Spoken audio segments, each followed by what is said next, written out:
السلام علیکم، میں ہوں آپ کا خالد بیگ، اور آج لیجنڈ محمد رفیع صاحب کی 40ویں برسی ہے،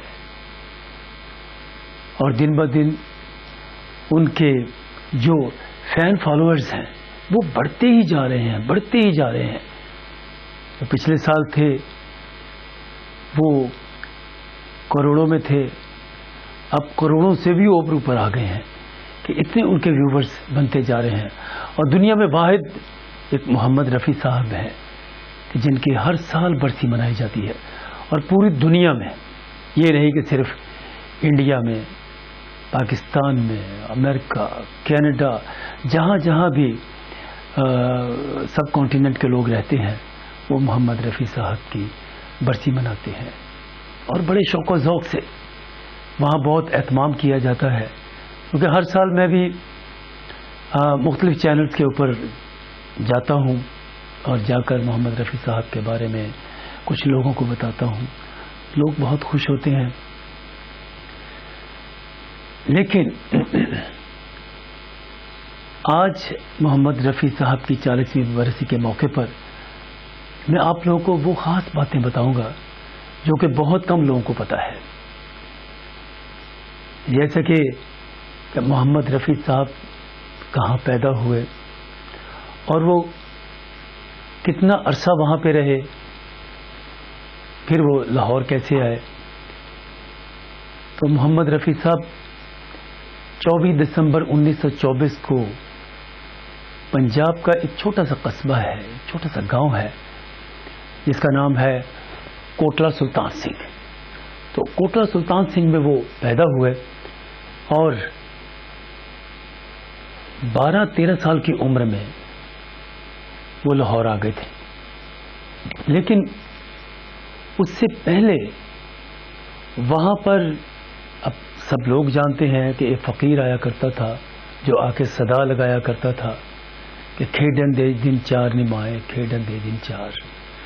تو محمد رفیع صاحب اس فقیر کے پیچھے پیچھے چلے جاتے، اور جب وہ اس گاؤں سے باہر نکل جاتا تو واپس آ جاتے، اور وہ ان کو اتنا یاد ہو گیا ہوا تھا کہ ہر وقت وہ گنگناتے رہتے تھے۔ تو بچپن ان کا وہیں پہ گزرا۔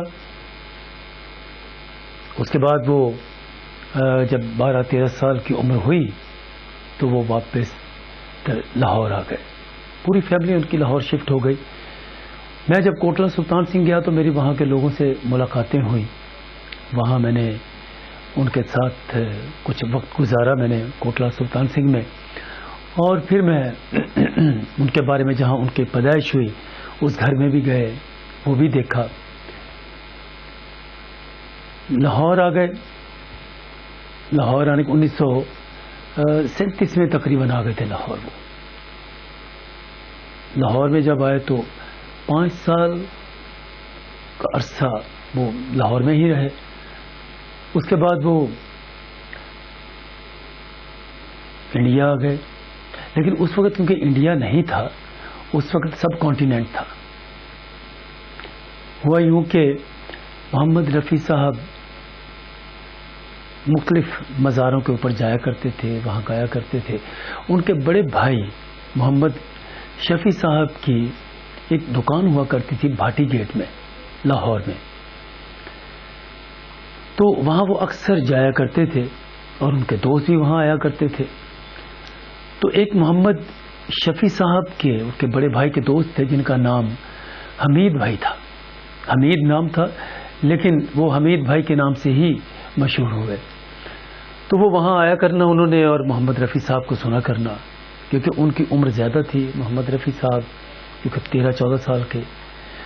تو وہ کہتے تھے کہ یار یہ بہت اچھا گاتا ہے، کہ شفیع بھائی کیوں نہ میں اس کو بامبے لے جاؤں۔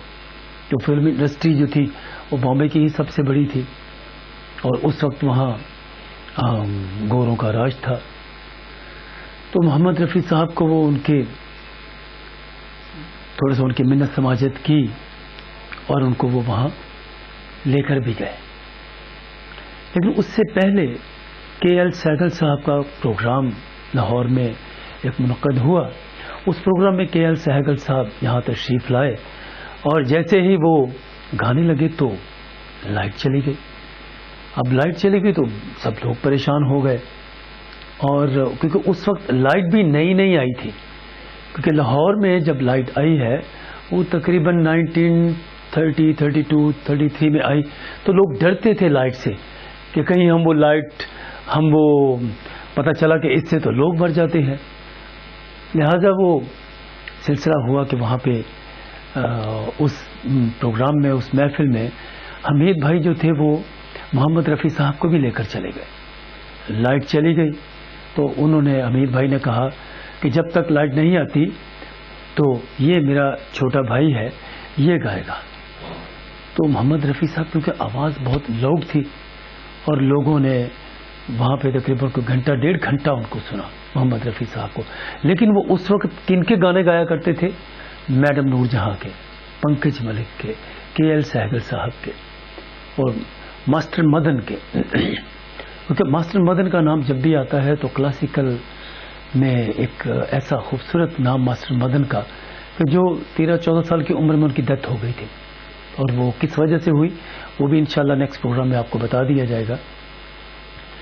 اب ہوا یوں کہ وہ وہاں پہ گائے اور کے ایل سہگل صاحب نے وہاں ان کو بڑی داد دی کہ یہ بچہ ایک دن بہت بڑا گلوکار بنے گا. محمد رفیع صاحب کیونکہ انہوں نے بننا ہی گلوکار تھا، اسکول 1-2 جماعتیں گئے، وہ بھی کوٹلہ سلطان سنگھ میں، اور پھر جب یہاں آئے تو وہ اسکول میں نہیں گئے. کچھ لوگوں نے تو یہ بھی دعویٰ کر دیا جی فلاں اسکول میں داخل ہوئے، کسی نے دعویٰ کیا فلاں اسکول میں داخل ہوئے. ایک تو صاحب تو مجھ سے جھگڑنے ہی لگے، کہنے لگے جی مجھے پتہ ہے وہ کہاں داخل ہوئے، کہاں رہتے تھے. وہ بھاٹی میں رہتے تھے. میں نے کہا نہیں بھائی، وہ تو بلال گنج میں رہتے تھے اور بھاٹی میں تو ان کے بھائی کی دکان ہوا کرتی تھی. تو لہذا وہ حمید بھائی جو ہے وہ ان کو ساتھ لے گئے. یہاں لاہور میں بھی ان کا پنچولی اسٹوڈیو تھا، وہاں بھی ان کا گانا ریکارڈ ہوا زینت بیگم کے ساتھ. فلم تھی گل بقولی تھی، اس میں گانا ان کا ریکارڈ ہوا، لیکن وہ اس وقت اتنا وہ چلا نہیں، لیکن وہ پہلے تھا. اس کے بعد جب وہ وہاں گئے اور حمید بھائی کے دوست تھے نوشاد صاحب، وہ نوشاد صاحب سے پہلے وہ چلے گئے نوشاد صاحب کے والد صاحب کے پاس. وہ بھی کیونکہ بہت جانتے تھے تو انہوں نے کہا کہ میں پہلے ان کے پاس جاتا ہوں، ملتا ہوں جا کے لکھنؤ میں ان کو، اور ان سے پھر وہ ایک رکا لے کر آئے نوشاد صاحب کے پاس. کیونکہ نوشاد صاحب اس وقت جو تھے وہ بڑے موسیقاروں میں ان کا نام شمار تھا. جب رتن فلم بنی اور اس سے پہلے بھی ان کی کچھ 5-6 فلمیں آ چکی تھیں، لیکن ان 5-6 فلموں میں وہ مقام نہیں ملا جو رتن فلم سے ان کو ملا. اور وہ میں پہلے بھی اپنے پروگرام میں وہ ذکر کر چکا ہوں ان کا. تو محمد رفیع صاحب کو وہ لے کے آئے نوشاد صاحب کے پاس، اور نوشاد صاحب کے والد صاحب کا وہ رکا بھی دکھایا. تو انہوں نے کہا کہ رکے کی کیا ضرورت تھی، آپ خود ہی تشریف لے آتے. لہذا جب وہ وہاں پہ آئے تو انہوں نے وہ گانا، انہوں نے 2 لائنیں دی ان کو گانے کے لیے. تو فلم شہید تھی، اس میں 2 لائنیں محمد رفیع صاحب نے گائی، لیکن باقی کیونکہ وہ باقی کورس میں تھے لوگ، وہ سبھی اپنا یہ پروگرام جو ہے نا وہ ہو گیا. لیکن اس کے بعد جب فلم بنی انمول گھڑی، تو انمول گھڑی میں محمد رفیع صاحب کو ایک پورا گانا ملا، لیکن وہ گانا تھا بچپن کا، ایک بچے کے اوپر گانا تھا وہ، کہ تیرا کھلونا ٹوٹا بالک تیرا کھلونا ٹوٹا. وہ گانا بڑا ہی پاپولر ہوا، لیکن وہ بھی اس حد تک نہیں جا سکا. اس کے بعد پھر جب فلم بنی جگنو، تو جگنو میں محمد رفیع صاحب کے ساتھ جب میڈم نور جہاں تھی، اور وہ گانا جب ریکارڈ ہوا، یہاں بدلا وفا کا بے وفائی کے سوا کیا ہے، آپ نے مختلف چینل کے اوپر وہ یہ گانا میں نے گایا بھی ہوا ہے. تو جب آپ نے وہ محمد رفیع صاحب نے وہ گانا نور جہاں جی کے ساتھ ریکارڈ ہوا، تو وہ مختلف چینلز کے اوپر، مختلف ریڈیو جو تھے اس وقت، کیونکہ ٹی وی چینل تو تھے کوئی نہیں، اور ریڈیو کے اوپر وہ بہت ہی اپنا چلا، دوردرشن سے چلا، اور بھی مختلف جو ریڈیو کے چینل تھے ان کے اوپر وہ گانا بہت زیادہ چلا. اور محمد رفیع صاحب کا وہ پہلا گانا ہم ان کو کہہ سکتے ہیں کہ جو سب سے زیادہ پاپولر ہوا، میڈم نور جہاں صاحب کے ساتھ. اس گانے نے اتنی دھوم مچا دی کہ اس گانے کے بعد کیونکہ وہ میں تو ان کو بھی کہوں گا کہ وہ موسیقی کے اتنے بڑا نام، موسیقی کا اتنا بڑا نام تھا. فیروز نظامی صاحب جو پاکستان بننے کے بعد لاہور تشریف لے آئے، اور ان کی بیگم سے بھی میری ملاقات رہی، ان کے بچوں سے بھی ملاقات رہی. اور اس وقت وہ گانا بڑی مشکل سے ہی اپنا ان کو دیا گیا. اور اس وقت دلیپ صاحب کو بھی جو فلم تھی وہ بھی بڑی مشکل سے فیروز نظامی صاحب نے اور ان کی بیگم صاحبہ نے شوکت حسین رضوی صاحب کا بہت محنت سماجت کر کے تو ان کو وہ کام دیا. یہ ان کی تیسری فلم تھی، کیونکہ 2 فلمیں پہلے دلیپ صاحب کی بھی جو تھی وہ فلاپ ہو چکی تھی، تو تیسری فلم تھی. اور اس میں محمد رفیع صاحب نے کام بھی کیا. اور گانا جو تھا اس میں جو دلیپ صاحب گاتے ہیں، تو گانا تو جو تھا وہ محمد رفیع صاحب کا تھا، لیکن وہ گایا جو تھا، جو جن کے اوپر فرمایا گیا وہ دلیپ صاحب تھے. دلیپ صاحب کی بھی پہلی جو سپر ہٹ فلم تھی وہ جگنو تھی. اور میڈم نور جہاں صاحبہ کی پہلے فلمیں کافی پاپولر ہو چکی تھی، لیکن ان کی بھی وہ جو فلم تھی وہ پاپولر اپنا ہوئی تھی، بہت زیادہ پاپولر ہوئی، اس کے گانے بہت پاپولر ہوئے. اس کے بعد پھر نوشاد صاحب نے دیکھا کہ یہ جو لڑکا ہے محمد رفیع، یہ تو بہت اچھا گا سکتا ہے. انہوں نے پھر اپنے رنگ سے ان کو وہ پروگرام جو ہے نا، وہ فلم دل لگی میں ان کو 3 گانے ان کو دیے. اور رفیع صاحب نے اتنی خوبصورتی سے وہ گانے گائے کہ کیا بات ہے. تیرے ارمانوں میں، تیرے کوچے میں ارمانوں کی دنیا لے کے آیا ہوں، اور بھی بہت سارے گانے انہوں نے وہ ساتھ اپنا گائے. پھر نوشاد صاحب نے محمد رفیع صاحب کو جانچ لیا تھا کہ یہ جو لڑکا ہے یہ کہاں تک جا سکتا ہے، تو انہوں نے وہ جو تھا محمد رفیع صاحب کو اپنے ساتھ ملا لیا. اور پھر میلہ میں ان کو گانے دیے، یہ زندگی کے میلے دنیا میں کم نہ ہوں گے، افسوس ہم نہ ہوں گے. اس کے بعد انہوں نے اور فلمیں دی ان کو، جیسے دیدار فلم آئی، اس میں بھی محمد رفیع صاحب نے اس وقت کا وہ سب سے جو ہائی پچ کا گانا تھا وہ میری کہانی بھولنے والے تیرا جہاں آباد رہے. اس سے پہلے اتنے ہائی پچ والا گانا کبھی کسی نے نہیں گایا تھا. اور وہ فلم بنی تھی 1950 میں. اور اس کے بعد پھر وہ بس وہ چلتے گئے. پھر فلم میں ان کو لیا بیجو باورا میں. جب بیجو باورا کا جو گانا محمد رفیع صاحب نے جب گایا او دنیا کے رکھوالو، تو اتنا خوبصورت گانا اور اتنی ہائی پچ. لیکن وہ نوشاد صاحب کہاں سے متاثر ہوئے؟ وہ گانا تھا دل جلتا ہے تو جلنے دو، مکیش صاحب کا. تو کیونکہ مکیش صاحب اس گانے میں تھوڑا اوپر جاتے ہیں، تو نوشاد صاحب نے کہا کہ محمد رفیع صاحب جو ہے وہ تو اس سے بھی اوپر جا سکتے ہیں. پھر انہوں نے وہ لیا اور وہ گانا جو ہے وہ ریکارڈ ہوا. اور محمد رفیع صاحب جہاں تک نوشاد صاحب لے کے جانا چاہ رہے تھے وہ ایک سر اور اوپر گئے. اور اتنا خوبصورت وہ گانا تھا. اس فلم کے بھی سارے گانے محمد رفیع صاحب کو ملے. تو گنگا کی موج میں جمنا کا دھارا، وہ دنیا کے رکھوالے، اور بھی کافی سارے بہت سارے گانے تھے جو ڈویٹ بھی انہوں نے گائے. لیکن اس کے بعد پھر انہیں اور اپنا فلمیں جب بنی تو انہوں نے محمد رفیع صاحب کو ہی لیا، کیونکہ اس کے بعد کوئی اور گانے والا جو تھا وہ ان کی پسند کا آیا ہی نہیں تھا. لتا جی تھی، محمد رفیع صاحب تھے. تو انہوں نے جب تک پھر فلمیں بنتی گئیں، ساتھ ساتھ ہوتا گیا اور گانے ریکارڈ ہوتے گئے. تو بہت سارے موسیقاروں نے، تقریباً 300 کے قریب موسیقار تھے جو محمد رفیع صاحب نے جن کے ساتھ گانا گایا. اور اس میں آپ 50s کے گانے لے لیجئے، آپ 60s کے لے لیجئے، پھر 70s کے لے لیجئے. ایک دفعہ نوشاد صاحب سے پوچھا گیا کہ نوشاد صاحب آپ بتائیے کہ کوئی گانا جو ہے وہ آپ کوئی ایسا دل آپ کا جو کرتا ہے کہ وہ گانا ریکارڈ ہونا چاہیے، تو وہ ابھی تک ریکارڈ نہیں ہے، وہ آپ وہ ریکارڈ کرنا چاہتے ہیں، تو آپ ہمیں بتائیے کہ وہ گانا کیسا گانا ہوگا کہ جو آپ ریکارڈ کریں گے. تو وہ کہنے لگے پہلے تو اب کوئی بھی نہیں ہے جو اس گانے کو گا سکے، لیکن میں یہ اللہ سے گزارش کر سکتا ہوں کہ محمد رفیع صاحب 1 گھنٹے کے لیے آسمان سے، جنت سے نکل کر یہاں پہ اس دنیا میں آ جائیں اور میں ان سے گانا گوا لوں. اس کے بعد انہوں نے بہت سارے سنگرز کو گوایا، لیکن وہ بات نہیں بن سکی جو محمد رفیع صاحب کی آواز میں تھی. وہ پاکیزہ آواز وہ نہ تو پہلے تھی، نہ ہے اور نہ ہوگی، کیونکہ محمد رفیع صاحب اتنے پاکیزہ انسان تھے.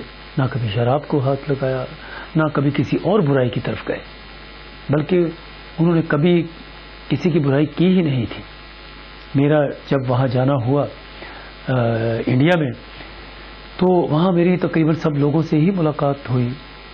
پیارے لال جی سے بھی ملاقات ہوئی، نوشاد صاحب کے بچوں سے ملاقات ہوئی، محمد رفیع صاحب کے گھر گیا، کیونکہ جب میں نے ماسٹرز کیا تو میرا جو تھیسس تھا وہ محمد رفیع صاحب بھی تھا.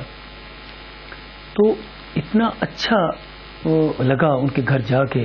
پھر ان کی قبر پر بھی گیا، منوج کمار صاحب تھے، بلکہ جتنے بھی لوگ تھے وہاں اس وقت میری سب لوگوں سے ملاقاتیں ہوئیں، اور سبھی لوگ ان کی بہت تعریف کرتے تھے کہ محمد رفیع صاحب جیسا سافٹ، نیک، اچھا انسان ہم نے پوری دنیا میں نہیں دیکھا. میں نے پہلے بھی ایک دفعہ ذکر کیا تھا ایک پروگرام میں کہ میری ملاقات ہوئی.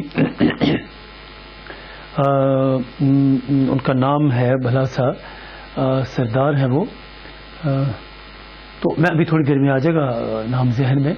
تو ان سے میری ملاقات ہوئی اور میں نے، وہ ارینجر تھے، تو میں نے ان کو پوچھا، میں نے کہا کہ آپ بتائیے محمد رفیع صاحب کے بارے میں. تو کہنے لگے کہ محمد رفیع صاحب کے بارے میں میں کیا بتاؤں آپ کو کہ ایسا شخص دوبارہ نہیں آ سکتا. پیارے لال جی سے میری بات ہوئی تو انہوں نے بھی اپنا یہی کہا، اور رویندر جین جی سے میری بات ہوئی، انہوں نے بھی یہی کہا. لیکن میں نے جب ان کو کہا کہ آپ ان کے بارے میں بتائیے، تو کہنے لگے فرشتے کے بارے میں کیا بتایا جا سکتا ہے. تو وہ کہنے لگے کہ پورے انڈیا میں 3 شریف لوگ ہیں. میں نے کہا جی بتائیے کون کون سے. کہنے لگے ایک تو میں ہوں. تو میں نے کہا جی اچھا ٹھیک ہے. اور دوسرے دیو کوہلی جنہوں نے گانا لکھا تجھے دیکھا تو یہ جانا سنم، اور دیدی تیرا دیور دیوانہ. اور تیسرے محمد رفیع صاحب. تو آپ دیکھیے کہ جب ایک دوسرے مذہب کا انسان تعریف کرے گا محمد رفیع صاحب کی، تو میرا خیال کہتا ہے کہ جتنے بھی لوگ تھے وہ سبھی لوگ ان کی تعریف کرتے تھے. وہ کسی مذہب سے تعلق رکھنے والا ہو، کوئی بھی ایسا شخص میں نے نہیں دیکھا کہ جس نے محمد رفیع صاحب کی تعریف نہ کی ہو. اور ان کے گائے ہوئے جو گانے ہیں، آپ نے سب نے ہی اتنے زیادہ وہ گانے سنے ہیں، لیکن میں چاہوں گا کہ وہ تھوڑے تھوڑے گانے جو ہے وہ میں آپ کو پیش کروں. اور وہ میں اجازت ہو تو اپنا وہ شروع کرتا ہوں. آپ کو تھوڑے تھوڑے گانے ہیں، چھوٹے چھوٹے پیس ہیں، وہ میں اپنا پیش کرتا ہوں. تم جو مل گئے ہو تو یہ لگتا ہے کہ جہاں تم نے مجھے دیکھا ہو کر مہربان رک گئی یہ زمین، تھم گیا جانے من جانے. تم بن جاؤ کہاں، تم بن جاؤ کہاں کہ دنیا میں آ کے کچھ نہ پہچانم تم کو چاہ کے. یہ ریشمی زلفیں، یہ شربتی آنکھیں، انہیں دیکھ کر جی رہے ہیں سبھی، انہیں دیکھ کر جی رہے ہیں سبھی. او جیو تو گنگا کی موج میں جمنا کا دھارا، تو گنگا کی موج میں